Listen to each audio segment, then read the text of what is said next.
how to make a reservation through Yelp. Hey everyone, welcome back to the channel. So, if you want to book a table at your favorite restaurant, well, here is how you can make a reservation through the Yelp in just few simple steps. So, now without further ado, let's get started. So, first thing first, open the Yelp app on your phone and make sure that you are logged in to your account.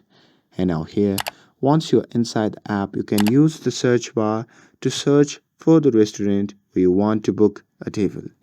And now here, once you're inside the restaurant page, you can look for the reserve a table or make a reservation button.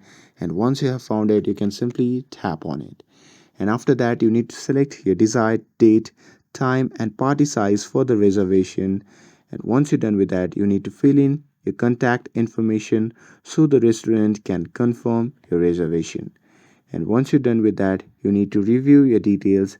And after that, you just have to tap on confirm or book now to finalize your reservation. And once you do that, you will receive a confirmation email and notification with your reservation details. And that's it. That's how you can make a reservation through Yelp. With this, if you found this video helpful, then don't forget to like, share, and subscribe to get updated for more videos. Thanks for watching, and I'll see you in the next video.